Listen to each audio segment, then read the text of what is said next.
Selamat pagi kawan BK SMK Taruna Jaya Prawira Tuban, kelas 12, tahun pelajaran 2020-2021. Bagaimana kabar kalian hari ini? Semoga kalian pada hari ini sehat selalu dan selalu dalam lindungan Tuhan. Dan jangan lupa untuk selalu tetap menjaga protokol kesehatan supaya kita semuanya terhindar dari COVID-19. Oke kawan BK semuanya, pada pertemuan hari ini, pada hari Senin tanggal 1 Februari 2021, kita akan bahas sedikit tentang public speaking. Apa hubungan dan kaitannya public speaking untuk kelas 12? Yes, ini hal yang sangat penting sekali untuk kelas 12. Karena setelah ini nanti Anda akan bertemu dengan banyak orang dan itu membutuhkan suatu keberanian untuk menyampaikan ide, gagasan Anda kepada khalayak publik. Nah, pengertian public speaking sendiri. Apa sih sebenarnya pengertian dari public speaking? Public speaking adalah saat kita berbicara di depan umum atau berbicara di depan sekelompok orang. Nah, sebelum kita masuk ke yang lain, public speaking sendiri sebenarnya adalah bakat ataukah bukan? Oke, baik. Public speaking sendiri sebenarnya adalah bukan bakat, tapi public speaking sendiri adalah hasil dari latihan dan pembiasaan yang rutin kita lakukan sehingga kita akan terlihat lebih ahli dari sebelumnya. Nah, pertama kali atau yang pertama dan yang kedua serta yang selanjutnya tentunya akan sangat berbeda di dalam penampilan kita di depan umum atau saat menjelaskan segala sesuatunya di depan umum. Nah, perlu sekali untuk kalian semua kelas 12 melatih bagaimana yang harus Anda lakukan nantinya ketika Anda harus menjelaskan atau mempresentasikan segala sesuatu di depan umum. Tentunya Anda nanti akan menjadi seorang kepala keluarga atau mungkin menjadi kepala ketua RT atau mungkin jadi kepala dinas suatu lembaga dan selanjutnya. Nah, tujuan dari public speaking sendiri adalah yang pertama memberikan informasi. Artinya, Anda harus menguasai terlebih dahulu informasi yang akan Anda sampaikan.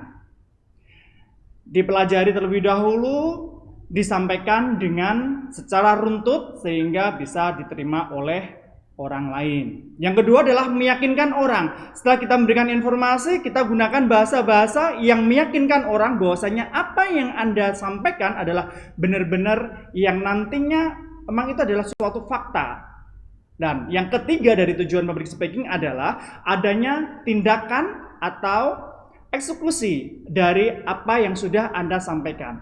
Contoh, seseorang yang menjual produk tentunya menjelaskan produk ini secara runtut dengan memberikan bukti-bukti ilmiahnya atau memberikan fakta-fakta sehingga harapannya adalah orang lain segera mengeksekusi atau memiliki produk yang Anda sampaikan tersebut. Nah, tujuannya sebenarnya itu.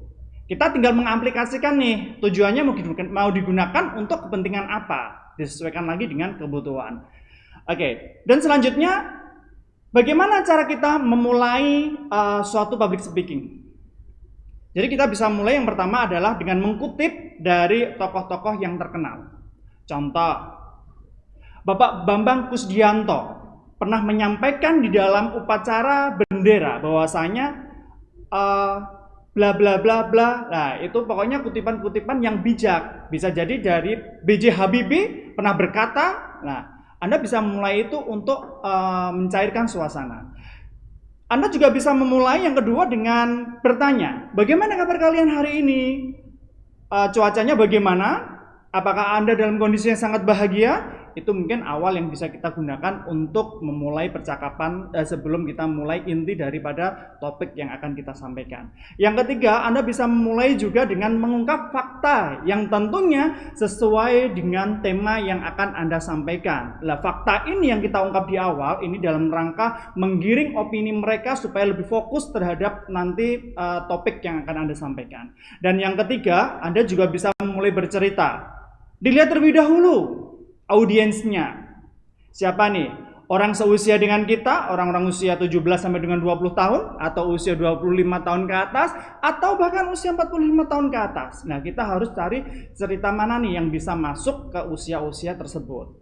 Jangan sampai ketika audiensnya usia orang-orang usia 45 dan Anda bercerita tentang SpongeBob.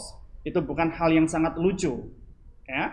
Oke, dan selanjutnya Anda bisa mengakhiri presentasi dengan mereview kembali apa yang sudah Anda sampaikan, tentunya menjadi titik poin dari yang Anda sampaikan sebelumnya. Setelah diakhiri dengan mereview, kemudian diakhiri dengan salam, dan sampaikan bahwasanya Anda sangat senang sekali dalam pertemuan ini dan berharap bisa berjumpa di lain kesempatan. Nah, itu kita bisa memulai dan mengakhirinya. Dan yang perlu diperhatikan kembali di dalam public speaking, selain audiennya, selain dari topik yang akan kita sampaikan, adalah olah vokal. Ketika audiennya sedikit, kita tidak perlu berbicara terlalu keras, kita tidak perlu berbicara yang terlalu lamban. Ketika audiennya sedikit, kita bisa berbicara santai. Dengan intonasi yang lebih cepat, it's okay, no problem. Tetapi kalau audiensnya 20 meter ke depan, tentunya orang-orang di belakang sangat berharap mendapatkan informasi yang sangat akurat dari kita. Lah, kita bisa menyesuaikan atau memperpelan suara kita, bukan suara kita, intonasi kita, memperpelan intonasi kita.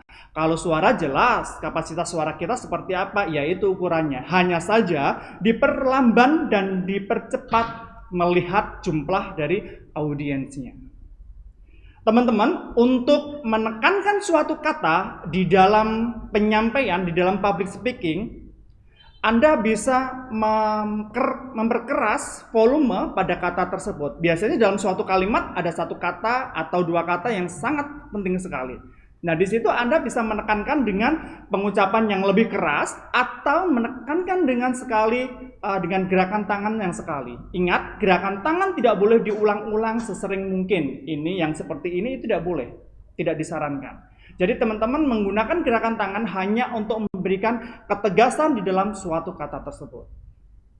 Oke, teman-teman bisa berlatih di rumah. Oke. Silakan Anda berdiri di depan cermin kaca, di depan kaca Anda, kemudian Anda cari senyum terbaik Anda. Anda bisa memulai dari senyum terlebih dahulu, kemudian berbicara, memperkenalkan diri, bisa memperkenalkan diri dalam bahasa Indonesia, memperkenalkan diri dengan bahasa Inggris. Nah, perkenalan diri hubungannya dengan interview kerja, perkenalan diri menggunakan bahasa Indonesia maupun bahasa Inggris, ini sangat erat sekali lah. Public speaking ini dalam rangka untuk menunjang interview kerja juga, teman-teman.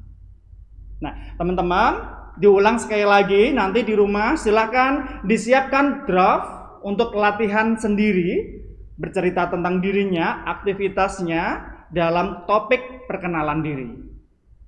Nah, oke, saya rasa cukup teman-teman. Jangan lupa selalu patuhi protokol kesehatan. Mari kita cegah COVID-19 bersama-sama sehingga kita bisa bertemu kembali di dalam pelajaran luring. Baik teman-teman, terima kasih. Wassalamualaikum warahmatullahi wabarakatuh.